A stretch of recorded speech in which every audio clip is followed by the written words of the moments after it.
Jake Morrison sat in his pilot chair, eating another meal of gray protein paste from a tube. The taste was somewhere between cardboard and sadness, but it was all he had left after 3 weeks alone in space. His cargo ship, the Lucky Strike, hummed quietly around him as it traveled through the dark between stars. The only light came from the control panels and the distant glow of the Veil Nebula outside his windows. "You know what, Lucy?" Jake said to his ship's computer. "Sometimes, I think I'd trade this whole career just to have someone to come home to. A wife who could cook real food, and maybe not judge me for wearing the same jumpsuit 3 days in a row." Lucy's voice came through the speakers with her usual dry humor. "Jake, you have been wearing that jumpsuit for 5 days, not 3. And your last relationship ended because you forgot her birthday while hauling fertilizer to Mars." Jake laughed despite himself. "Thanks for the reminder, Lucy. Really helps with my loneliness." He looked out at the swirling purple and red clouds of the nebula. "I just want someone who gets it, you know. Someone who understands that space is big and lonely, and sometimes you need another person to make it feel less empty." As Jake spoke these words, something strange happened in the nebula outside. Ancient metal structures, hidden for thousands of years in the gas clouds, began to glow with red light. These were Valkyrian ritual sites, built by an old vampire race that once ruled this part of space. The structures had been waiting, listening, programmed to respond to certain words spoken with true feeling. Jake's honest wish for companionship triggered something that had not activated in 300 years. The cargo bay behind Jake suddenly filled with bright crimson light. Alarms started blaring throughout the ship. "Jake," Lucy said, her voice concerned, "I am detecting massive energy readings in the cargo bay. This should not be possible." Jake unbuckled from his chair and grabbed a flashlight. "Probably just another power coupling going bad. This old ship falls apart faster than I can fix it." He walked through the narrow corridors toward the back of the ship, following the sound of crackling energy. When Jake opened the cargo bay door, he stopped moving entirely. In the center of his cargo bay, surrounded by floating red symbols that hurt to look at directly, stood a woman. But she was not like any woman Jake had ever seen. She was at least 7 feet tall, with muscles that showed even through her black metal armor. Her skin was white as fresh snow, and her eyes glowed red like burning coals. Long silver hair fell past her shoulders, and she held a war axe that looked like it could cut through the ship's hull. She was beautiful in a way that made Jake's heart race and his survival instincts scream at the same time. The woman looked around the cargo bay with confusion, then fixed her glowing eyes on Jake. When she spoke, her voice was deep and had an accent he could not place.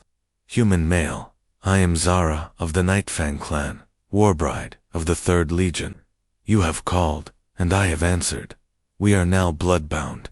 Jake stared at her, then looked back toward the bridge. "Lucy, did I accidentally order a mail-order bride from Space Amazon?" "Negative, Jake. I have no record of any purchases. Also, Space Amazon does not deliver armed women to cargo bays." Zara stepped forward, and Jake noticed she moved like a predator, all controlled power and deadly grace. "You do not understand, human. The ancient ritual has been completed. Your words of longing have activated the Valkyrian bonding ceremony. I am now your war bride, bound to you until death or dishonor." "Okay," Jake said slowly. "I need you to explain this like I'm 5 years old, and maybe a little stupid." Zara tilted her head, studying him. "The Valkyrians are an ancient warrior race. My people are vampire fighters who have lived among the stars for 10,000 years. Our women serve as war brides, elite warriors who bond with worthy males from other species to create strong alliances and powerful bloodlines." She gestured to the fading red symbols around them. "These ritual sites have waited in the nebula for centuries. When a male speaks words of true longing for a mate, and those words are heard by the ancient technology, a war bride is summoned to answer the call. Jake rubbed his forehead. So you're telling me that my whining about being lonely accidentally activated alien vampire magic? That is a crude but accurate summary, yes. And now we're married, blood-bound. It is more sacred than your human marriage. We are connected in soul and spirit until one of us dies. Jake sat down on a cargo crate. This Tuesday just got weird. He looked up at Zara, who was still holding her massive axe. So what happens now? Do we exchange rings, or do you just move?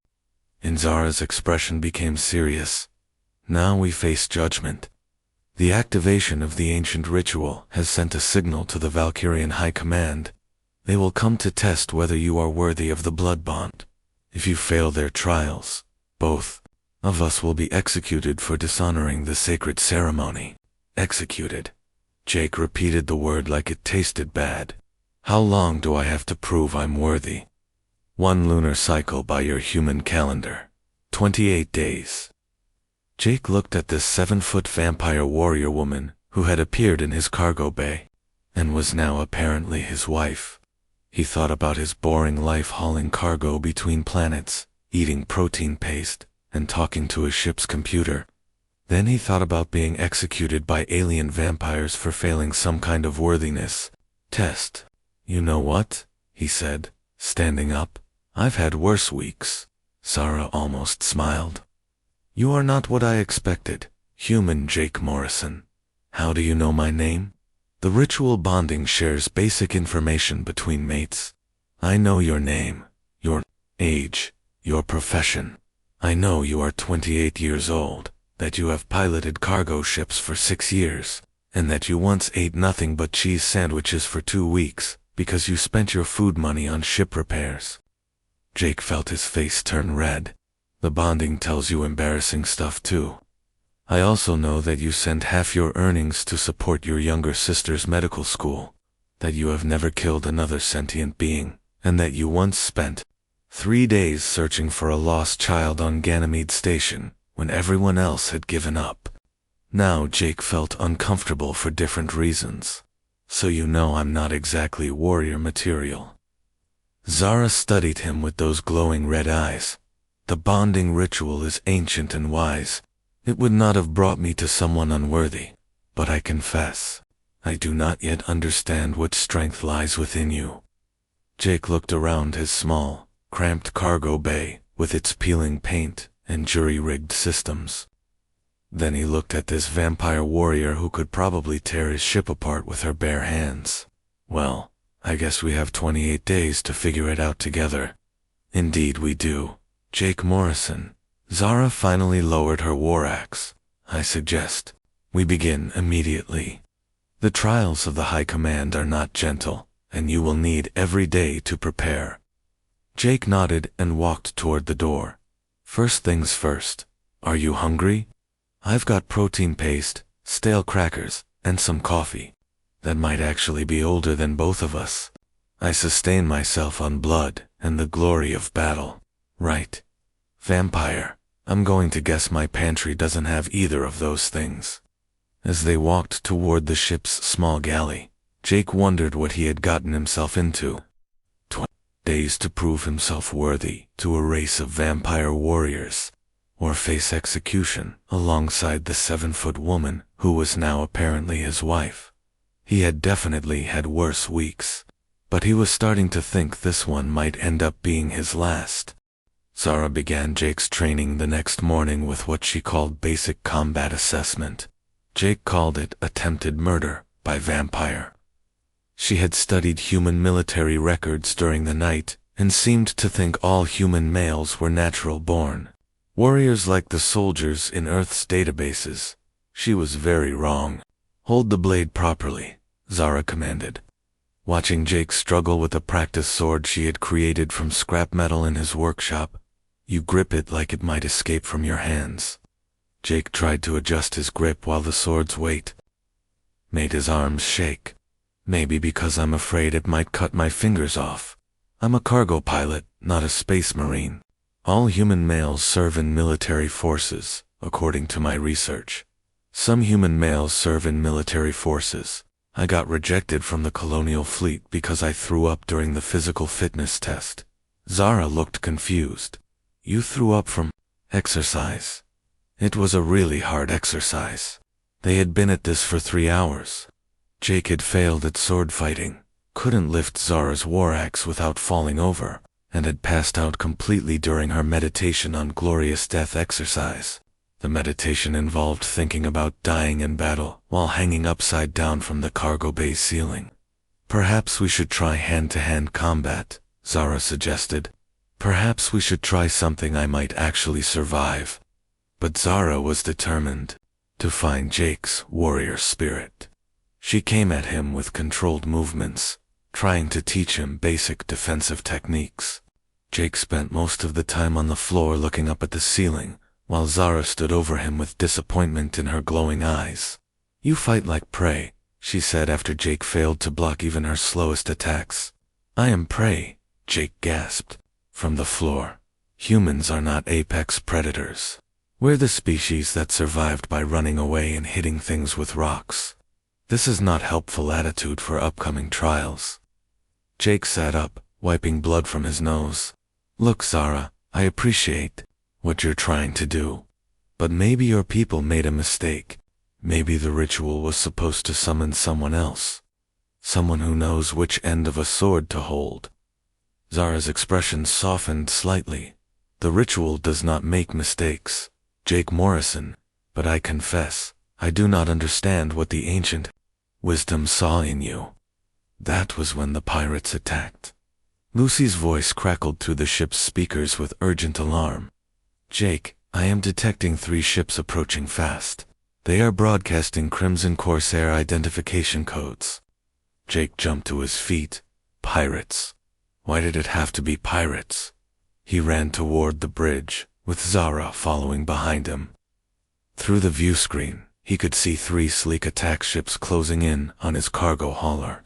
This is Captain Rex Venom.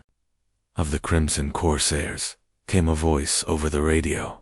Surrender your cargo and prepare to be boarded. Resistance will result in death. Jake recognized the name. Rex Venom had been a human colonial fleet officer who went rogue 5 years ago. Now he led one of the most dangerous pirate gangs in the outer systems. His crew was a mix of humans, aliens, and combat cyborgs, all looking for easy prey. They chose poorly, Zara said, her hand moving to her war axe. No, we chose poorly, Jake replied, frantically checking his ship's systems. This old cargo hauler has no weapons, weak shields, and engines that barely work. We can't fight them. I can fight them. You're 1 person against 30 pirates. I am 1 Valkyrian warrior against 30 pirates. The odds favor me. Before Jake could argue, the pirate ships opened fire. Energy blasts shook the Lucky Strike, and sparks flew from damaged control panels. Jake felt his ship's shields failing under the assault. Hull breach in Cargo Bay 2, Lucy announced. They are preparing to board. Zara smiled, showing fangs that Jake had not noticed before. Good. I prefer close combat. She left the bridge, moving with deadly purpose toward the cargo bay. Jake stayed at the controls, trying to keep his ship from falling apart while watching the tactical display. Red dots representing pirates were swarming into his ship through the breach they had blasted in his hull. What happened next was like watching a nature documentary about apex predators. Zara moved through the boarding party like a force of nature. Her war axe cut through armor and weapons like they were made of paper. She was faster than human eyes could follow, stronger than the cyborgs, and completely without fear. Pirates, who had terrorized merchant ships across 3 star systems, ran screaming from a single vampire warrior, but there were too many of them. Even Zara could not be everywhere at once. While she fought in Cargo Bay 2, more pirates were cutting through the hull in other sections. Jake watched his tactical display fill with red dots as corsairs spread throughout his ship. That was when Jake did what humans do best. He improvised. While Zara was fighting impossible odds with strength and skill, Jake started playing dirty. He used his knowledge of every system on his ship to turn the lucky strike itself into a weapon. First, he vented atmosphere in sections where pirates were trying to set up heavy weapons. The sudden loss of air sent them tumbling in zero gravity, unable to use their equipment effectively. Next, he activated emergency bulkheads to trap groups of pirates in dead-end corridors. They found themselves locked in small spaces, with no way to retreat, when Zara came hunting. When pirates tried to take the engine room, Jake rerouted power from life support to overload their electronic equipment. Their high-tech weapons and armor became useless metal weight, but his best trick came when Captain Rex Venom himself boarded with his elite squad. These were the most dangerous pirates in the gang, armed with military-grade weapons and cybernetic enhancements. They cornered Zara in the main cargo bay, surrounding her with superior numbers and firepower. Jake watched from his security cameras as Zara fought desperately against overwhelming odds. She was magnificent and deadly, but even she had limits. Rex Venom's squad was wearing her down with coordinated attacks. That was when Jake did something completely insane. He ejected the entire cargo bay into space. The massive bay doors opened, explosive bolts fired, and the whole section of his ship separated with most of the pirate elite squad still inside. Jake watched through external cameras as Captain Rex Venom and his best fighters found themselves floating in deep space in a cargo container, with no engines and rapidly failing life support. The remaining pirates on his ship suddenly lost all interest in fighting. Without their leader and elite troops, they surrendered quickly. Zara returned to the bridge covered in alien blood, and looking at Jake with something like respect. "You fight like a coward," she told him, "but you fight cleverly." "This is unexpected." Jake was trying to stop his hands from shaking after the adrenaline rush. "I told you, humans survive by being sneaky. We're not built for fair fights. There is no such thing as fair fight, only victory and defeat. You achieved victory." Jake looked at the damage reports Lucy was showing him. His ship was barely holding together. Several systems were completely destroyed, and he had lost his entire main cargo bay. But they were alive, and the pirates were either dead, captured, or floating in space. "I need to patch your wounds," he said, noticing that Zara was bleeding from several cuts. "Valkyrian warriors do not require assistance with minor injuries. Valkyrian warriors who want to live long enough for me to pass their trials should let cargo pilots with first aid training clean their wounds." Zara considered this logic and nodded. Jake got his medical kit and carefully cleaned the cuts on her arms and face. Her skin was cold to the touch, but healed remarkably fast. While he worked, she watched him with those glowing red eyes. "Your species survives through cunning rather than strength," she said thoughtfully. "There is honor in this, though it is strange to me." Jake finished, bandaging a particularly deep cut on her shoulder. "My species survives by helping each other. We're not the strongest or fastest or toughest, but we work together, and we don't give up. You helped me in battle. You're my wife, according to ancient vampire magic. Of course I helped you. Many warriors would have fled when odds became poor." Jake looked at her seriously. "Zara, I may not be brave or strong or good with weapons, but I don't abandon people who are important to me. That's just not who I am." For the first time since appearing in his cargo bay, Zara smiled without showing her fangs. It made her look less like a predator and more like a woman who was beginning to understand something new. As they limped toward the nearest station for repairs, Zara began teaching Jake's combat techniques that actually worked with his human limitations. Jake started teaching Zara about human culture, humor, and why chocolate was humanity's greatest achievement after spaceflight. But their brief moment of peace ended when Lucy received a priority message on Valkyrian military frequencies. "Jake," Lucy announced, "I am receiving a transmission from something called the Valkyrian High Command. They say the first trial approaches. You are to prepare for the test of blood and iron." Jake looked at Zara, who had gone very still. "How much time do we have?" he asked. The trial begins in 72 hours, Zara replied quietly, at Omega Station. Jake nodded and turned back to his controls. Then, we better get this ship fixed fast. Omega Station looked like someone had built a city inside a giant metal donut, and then let it rust for a few hundred years. It was the kind of place where pirates, smugglers, and mercenaries came to trade illegal goods and avoid asking each other too many questions. Jake had been here before, but never with a 7-foot vampire warrior wife, and never to face trial by alien combat. The Valkyrian delegation had arrived first in a ship that made Jake feel embarrassed about his cargo hauler. Their dreadnought was 3 miles long, black as space itself, and covered in weapons that could probably destroy small moons. When the Lucky Strike limped into dock beside it, Jake felt like a mouse parking next to a dragon. They certainly know how to make an entrance, he said, looking up at the massive ship through his viewport. The Nightfang Legion does not believe in subtlety, Zara replied. She had spent the trip to Omega Station telling Jake everything she could about Valkyrian trial customs. None of it sounded encouraging.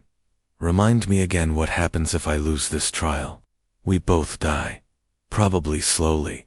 The High Command considers failure to prove worthiness a serious insult to our ancient traditions. Jake nodded like this was perfectly reasonable, right? Death it is then. They walked through Omega Station's crowded docks, toward the meeting place Zara had been given. Jake noticed that other travelers gave them a wide path. A human in a cargo pilot's jumpsuit was normal, but a Valkyrian Warbride, in full armor, attracted attention everywhere she went.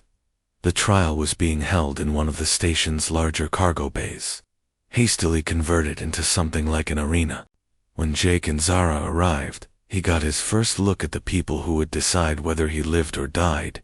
War Matron Vera Bluffstorm stood in the center of the space like she owned it. She was even taller than Zara, with scars covering her pale arms and silver hair braided with small bones. Her armor looked like it had been through 1,000 battles and won them all. When she looked at Jake, he felt like a bug being examined by a scientist.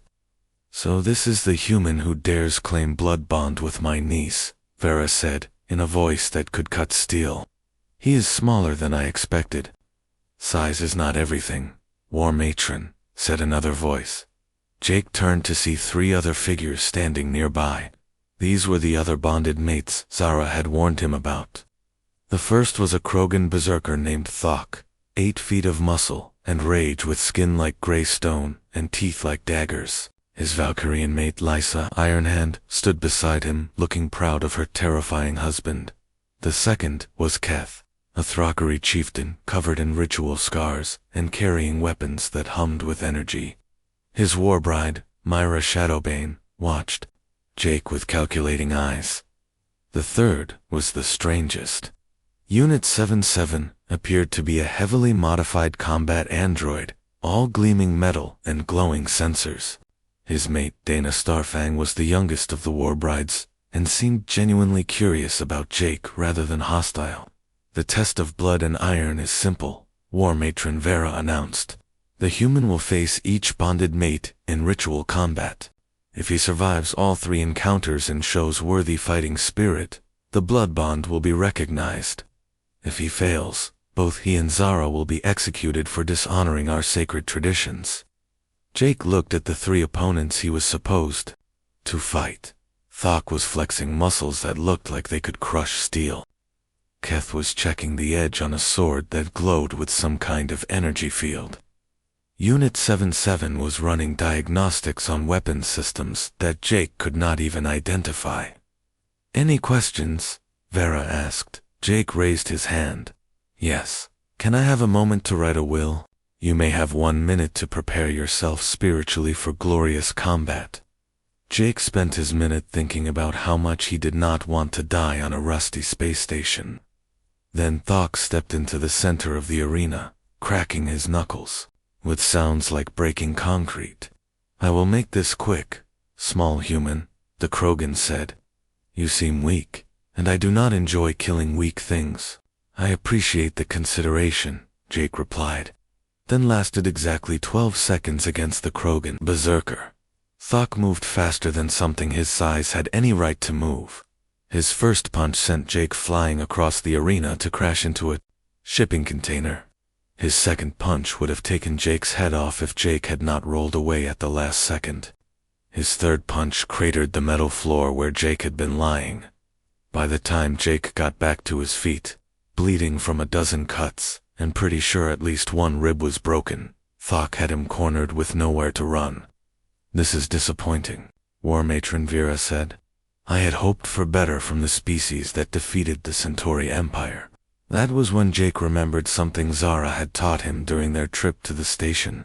Instead of accepting defeat, he invoked an ancient legal clause that existed in Valkyrian law for exactly this kind of situation. "I claim the right of alternative demonstration," Jake announced, gasping for breath but speaking clearly. The arena went silent. Even Thok stopped advancing. "Explain your claim," Vera demanded. "According to ancient Valkyrian law, a mate may prove his worth through means other than pure combat if he can demonstrate equivalent value to the warrior culture.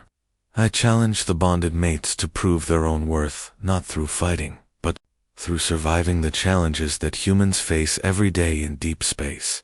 Vera considered this. The right of alternative demonstration had not been invoked in over 200 years, but it was still valid law. "What do you propose?" Jake looked around the arena at aliens who could probably destroy armies, then thought about his boring life as a cargo pilot. "I challenge each of you to survive 24 hours living as humans do in space, confined to a small ship with limited resources, working a job that requires patience and cleverness rather than violence, and solving problems through persistence rather than force. This is acceptable challenge," Vera decided. "But if any of our bonded mates succeeds where you claim humans excel, your failure will be considered absolute." Jake nodded. "I understand." What followed was the most educational day of Jake's life. The test took place aboard a modified cargo ship similar to Jake's own. Each alien had to spend 8 hours running routine maintenance, calculating hyperspace routes, and managing ship systems while confined to cramped quarters and eating human rations. Thok broke first. The Krogan berserker, who could punch through armor plating and fight a dozen enemies at once, went completely stir-crazy after 6 hours of route calculations and inventory management. He started trying to solve engineering problems by hitting them with his fists, which worked about as well as expected. "This is not battle," he complained to his mate. "This is torture." "This is Tuesday," Jake replied, calmly fixing a power coupling that Thok had broken by punching it. Keth, the Thrakari chieftain, lasted longer but got violently sick from human military rations. His species was used to fresh-killed prey, not processed protein paste and vitamin supplements. He spent his final 3 hours throwing up in the ship's tiny bathroom while Jake kept working around him. Unit 77, the combat android, actually did well with the routine tasks until Jake introduced the concept of multitasking. Human space travel required constantly monitoring 20 different systems simultaneously while calculating routes, checking inventory, maintaining equipment, and staying alert for problems. The android tried to handle everything at once and overheat his processors within 2 hours. He shut down completely and had to be rebooted by his worried mate. Meanwhile, Jake kept everyone fed, fixed 3 critical system failures that the others had caused, negotiated a better fuel rate with the stations, suppliers over the radio, and even helped a lost child find her parents when they docked briefly at a supply station. "I do not understand," Thok said, watching Jake repair damage the Krogan had caused to a navigation computer. "These tasks are not difficult individually, but doing them all continuously is impossible." "Not impossible," Jake replied, running diagnostics while eating a sandwich and monitoring 3 different radio channels. "Just boring. Humans are really good at boring." "Your mate does not fight," Zara, War Matron Vera observed. Yet he conquers through persistence. Explain this strategy. Zara had been watching the whole test with growing understanding. She had spent weeks with Jake, seeing how he handled problems that would frustrate warriors trained for decisive action. Humans are persistence predators, Warmatron. They do not strike fast or hard like we do. They never stop. While we burn bright and fierce, they burn steady and eternal. Like a star, Dana Starfang said thoughtfully. We are lightning, but they are the sun. Vera watched Jake help Keth clean up after another bout of food poisoning, then returned to his work without complaint. The human shows no anger at their failures. He simply continues his tasks. Because their failures are not my responsibility, Jake said, checking a fuel line. They're trying their best in a situation they weren't designed for. Just like I was trying my best in combat I wasn't designed for. But you did not give up. In combat, Vera pointed out, humans don't give up. It's basically our only advantage in the universe. We're not the strongest or fastest or smartest, but we keep going when everyone else quits. The trial was declared a partial success, but Vera warned them that challenges still lay ahead. You have proven that humans possess valuable qualities, Jake Morrison, but the final binding remains. Only when you and Zara face true danger together will we know if your bond is worthy of recognition. As they prepared to leave Omega Station, Jake felt like he had passed some kind of test, but also like the hardest part was still coming. The other bonded mates treated him with new respect, even Thok, who admitted that Jake's persistence was a different kind of strength than fighting, but strength nonetheless. What happens in the final binding? Jake asked Zara, as they walked back to their ship. We face a challenge that threatens both our peoples, she replied. Usually, this is arranged by the High Command, but sometimes, the universe provides its own test. Jake looked up at the stars visible through the station's viewports. Somewhere out there, he knew, something was waiting to test whether a human cargo pilot and a Valkyrian Warbride could really work together. He just hoped they would be ready when it found them. The emergency alert reached them 3 days after leaving Omega Station. Jake was teaching Zara how to make coffee that did not taste like engine fuel when Lucy's voice filled the ship with urgent warnings. Jake, I am receiving priority broadcasts on all frequencies. Something called the Devourers has attacked the Kepler colony. All ships are being warned to avoid the system. Jake and Zara rushed to the bridge, where the main screen showed news, reports from across human space. The images were horrifying. Kepler colony, home to 2 million people, was simply gone. In its place was a cloud of metallic dust and strange geometric structures that hurt to look at directly. The Devourers, Zara whispered, and Jake had never heard fear in her voice before. I thought they were legend. What are Devourers? Jake asked, though he was pretty sure he did not want to know the answer. Ancient machine intelligence, from before the Valkyrian Empire. They believe organic life is inefficient and seek to optimize all biological species into digital consciousness. They convert entire worlds into computing systems. The reports kept coming. The Devourers had not just destroyed Kepler colony. They had transformed it, turning 2 million people into some kind of networked computer system housed in those geometric structures. The victims were still technically alive, but they were no longer human in any way that mattered. How many ships do they have? Jake asked. Unknown. They went dormant 10,000 years ago. We thought they were extinct. Lucy's voice interrupted with more bad news. Jake, I am receiving a message from the Valkyrian High Command. It is marked Priority Alpha. The message was from War Matron Vera, and she looked older than when they had seen her at Omega Station.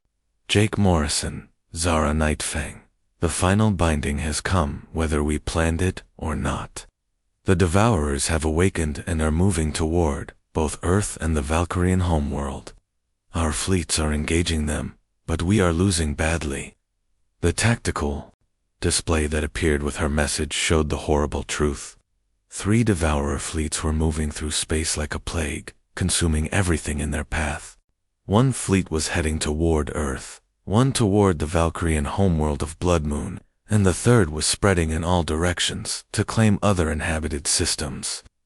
Our warriors fight with honor and fury, Vera continued, but the machines adapt to every tactic within hours. We need new strategies, new ways of thinking. The blood bond between human and Valkyrian may be our only hope. Jake stared at the display showing enemy fleets that could destroy entire solar systems. She wants us to fight those things.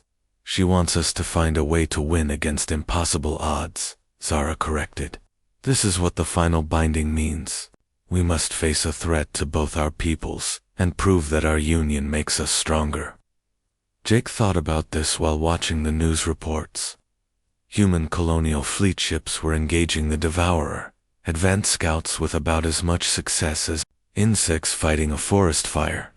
The machines seemed to learn from every battle, adapting their defenses and tactics faster than any biological species could counter.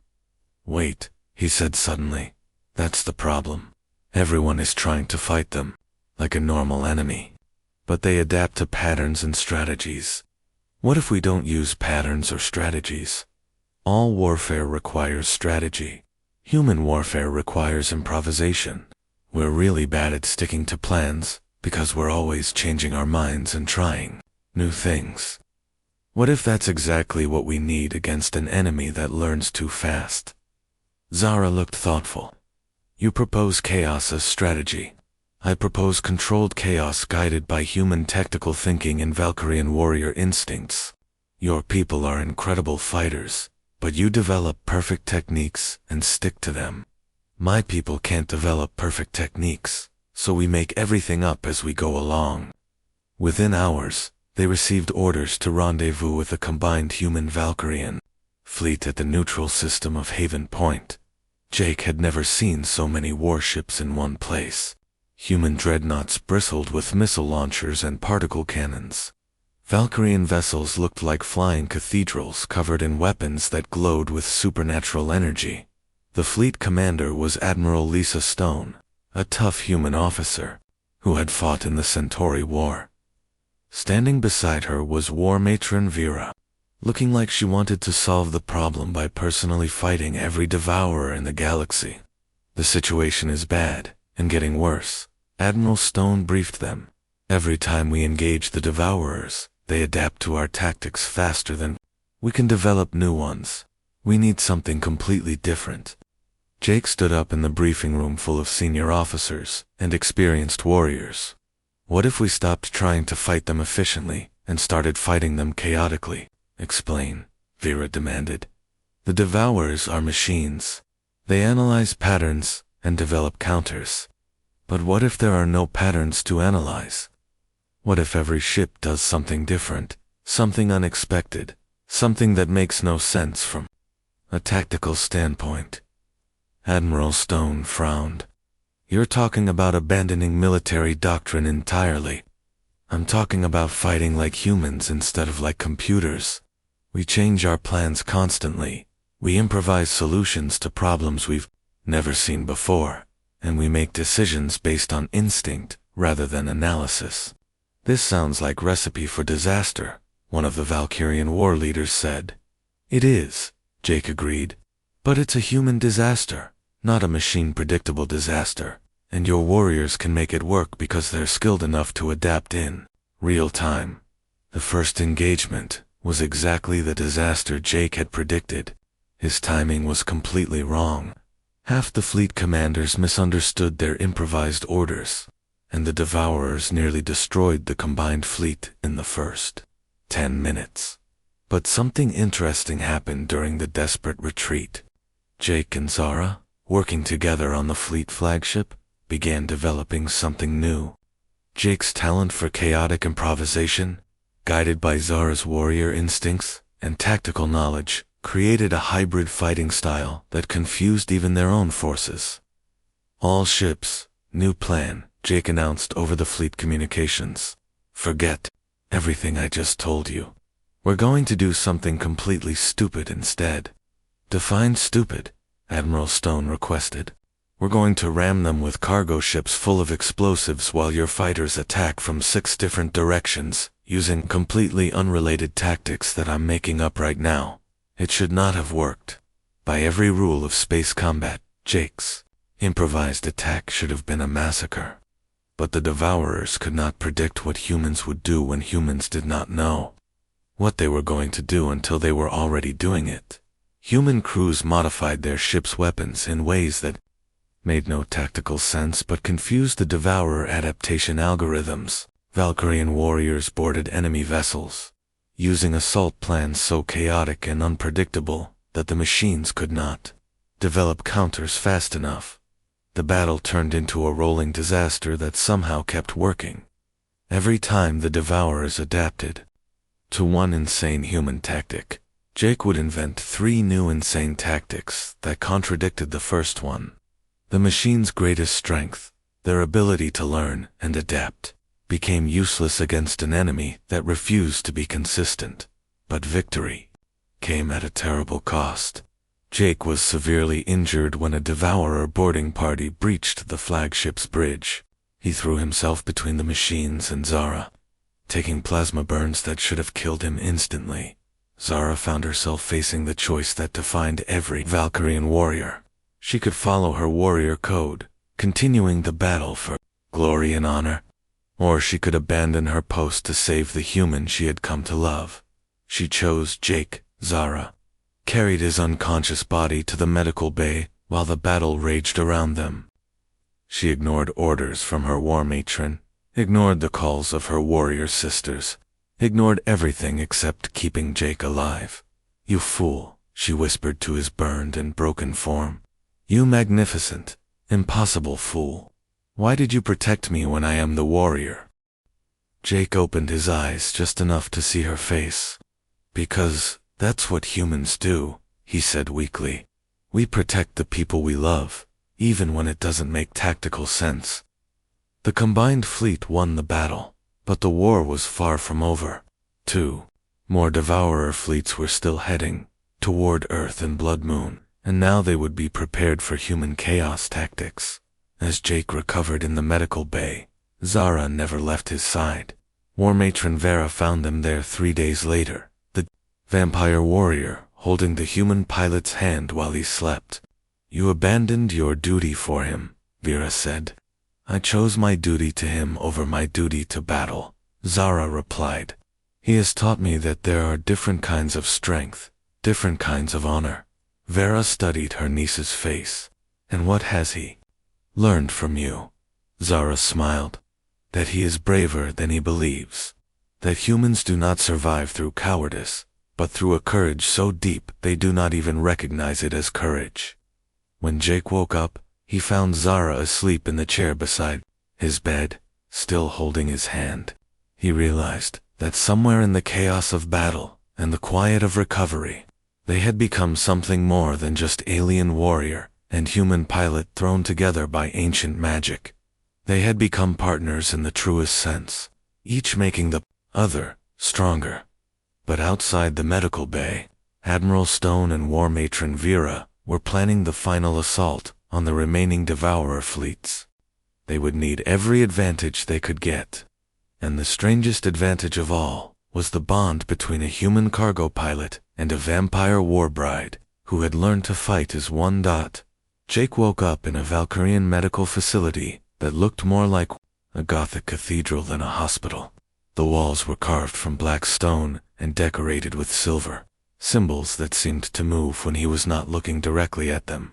Advanced healing machines hummed quietly around his bed, and he could feel his burned skin knitting itself back together with technology far beyond human medicine. Zara sat in a chair beside his bed, still wearing her battle armor, but with her war axe leaning against the wall. She had barely left his side during the 3 weeks of his recovery. Behavior that shocked her warrior sisters but impressed War Matron Vera in ways Jake was only beginning to understand. "Good morning, husband mine," Zara said when she noticed. His eyes were open. "The healers say you will make full recovery, though you will carry scars from the plasma burns." Jake flexed his fingers and found they worked properly, despite the pink scar tissue covering his hands. How long was I unconscious? 21 days. You missed the victory celebration, and 2 more battles against Devourer scout fleets. We won. The remaining Devourer fleets were destroyed, using the chaos tactics you developed. Admiral Stone says you revolutionized space combat by making it completely unpredictable. Jake tried to sit up, and found that his body was much stronger than it should have been after 3 weeks in bed. Valkyrian medical technology is impressive. Valkyrian medical technology works better on patients who have Valkyrian blood in their system, Zara said carefully. Jake looked at her. You gave me a blood transfusion. I gave you life. The plasma burns would have killed any normal human, but Valkyrian blood carries healing properties. You are still human, but you are also something more now. More how? Stronger, faster healing, improved reflexes. You may also live considerably longer than normal humans.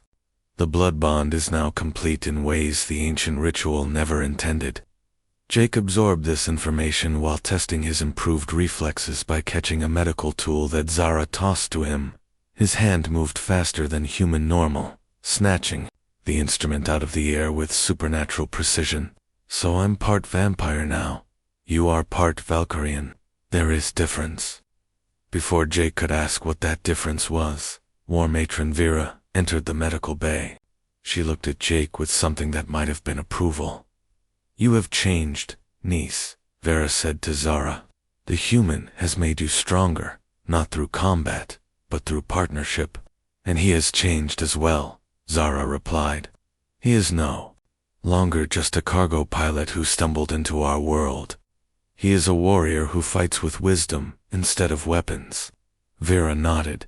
The High Command has made its decision. Your blood bond is not only recognized, it is celebrated. You have shown both our people something new. She gestured toward the window, and Jake saw something that took his breath away. Outside the medical facility, human and Valkyrian ships were working together in ways he had never imagined possible. Human engineers were modifying Valkyrian weapons with improvised improvements. Valkyrian warriors were training human soldiers in close combat techniques. The two species were learning from each other instead of just fighting alongside each other. The victory over the Devourers showed us that humans and Valkyrians are more effective together than either race alone, Vera continued. Your chaos tactics would not work without our warriors' skill. Our warrior courage would not succeed without your strategic improvisation. What does this mean for us? Jake asked. It means you are no longer just bonded mates. You are the foundation of a new alliance between our peoples. Jake Morrison, you are hereby appointed as the first human ambassador to the Valkyrian High Command. Zara Nightfang, you are commissioned as the first Valkyrian officer in the human colonial fleet. Jake looked at Zara, who was trying not to smile. I guess we both got promotions and new responsibilities, Zara added. Are you prepared for diplomatic duties? Are you prepared for military bureaucracy? We will learn together, as we always have. Their wedding was held on Omega Station 3 months later, with representatives from dozens of species attending the ceremony that officially united not just two individuals, but to civilizations. Jake's family thought he was either the luckiest man alive for marrying a beautiful warrior princess, or the unluckiest for marrying someone who could accidentally break his bones during passionate moments. Zara's clan sisters were initially skeptical about her human mate, but they came to respect Jake's quiet competence and his obvious devotion to their warrior. The fact that he had saved Zara's life in battle and then allowed her to save his life in return proved that their bond was based on genuine partnership rather than ancient ritual obligation. The ceremony itself was a blend of human and Valkyrian traditions. They exchanged formal vows in front of their families, then engaged in ritual combat, where Jake actually managed to land a few hits on Zara before she disarmed him with a move that looked like dancing. The reception featured both human comfort, food and Valkyrian blood wine, though Jake stuck to regular wine and chocolate cake. Captain Lucy.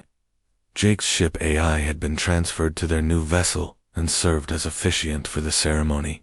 If anyone objects to this union, she announced to the assembled guests, please note that the bride is armed with weapons that could level a city block, and the groom has been known to solve problems by ejecting them into space. No one objected. Their new ship was a marvel of combined human and Valkyrian engineering. The bridge used human design principles for efficiency and comfort, while the weapon systems incorporated Valkyrian technology for power and reliability. Jake handled navigation and first contact protocols, while Zara managed security and cultural translation. Their first mission took them to the Galactic Rim, investigating reports of another ancient species awakening in the outer darkness. Jake hoped they were not looking for mates, but he was prepared for anything after his experience with vampire warbrides. Contact ahead, Lucy announced as their ship dropped out of hyperspace near an unknown solar system. I am detecting massive artificial structures and what appear to be ships. Jake and Zara took their positions on the bridge, working together with the seamless coordination they had developed during months of partnership. Jake analyzed the sensor data while Zara prepared their defensive systems. They're sending a communication, Jake reported. Universal Translator is working on it. The message that came through their speakers was in a language that sounded like singing wind. When Lucy finished translating it, Jake started laughing. What do they say? Zara asked. They say, welcome, travelers. We are the Harmony Builders, and we seek partners to create beautiful music across the stars. Do you know any good songs? Zara looked at Jake, who was still laughing. Musicians. We found a species of alien musicians. After devourers and vampire warriors, I'll take musicians any day. As their ship approached the alien vessels, Jake reflected on how a simple joke about wanting a wife had led to finding not just love, but a partnership that changed the galaxy. Sometimes the best things in life really did come from the most unexpected places. Jake, Zara said, watching the alien ships approach with what looked like musical instruments instead of weapons. Do you ever regret making that wish in the cargo bay? Jake looked at his wife, his partner, his fellow ambassador to the stars. She was still 7 feet tall, still armed with weapons that could cut through starship hulls, and still had eyes that glowed red when she was excited. She was also the person who had taught him that he was braver than he believed, stronger than he appeared, and capable of changing the universe one improvised solution at a time. Not for a second, he said, taking her hand. Though next time I complain about being lonely, remind me to be more specific about what kind of wife I want. Zara smiled, showing fangs that Jake had learned to find charming rather than terrifying. If they are musicians, husband mine, perhaps they will teach us songs to sing during our travels. You know I can't carry a tune. I will teach you. We have time. As their ship moved toward first contact with a species that apparently wanted to fill the galaxy with music instead of conquest, Jake realized that Zara was right. They had all the time in the universe, and they would face it together. Lucy added a note to her log that would become part of the official record. Recommendation for future cargo pilots. Be careful what you wish for in deep space. The universe has a sense of humor, but sometimes it gives you exactly what you need instead of what you think you want. In the distance, alien ships began playing what sounded like a welcoming symphony. Jake and Zara prepared for their next adventure, ready to face whatever the galaxy had to offer, as long as they faced it together.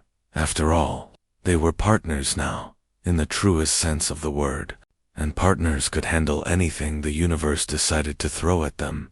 Whether it was ancient machine intelligences, vampire warrior cultures, or alien musicians who wanted to turn space travel into a musical experience.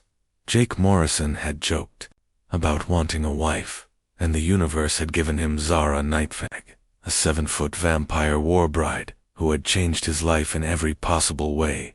He considered that a pretty good trade, all things considered.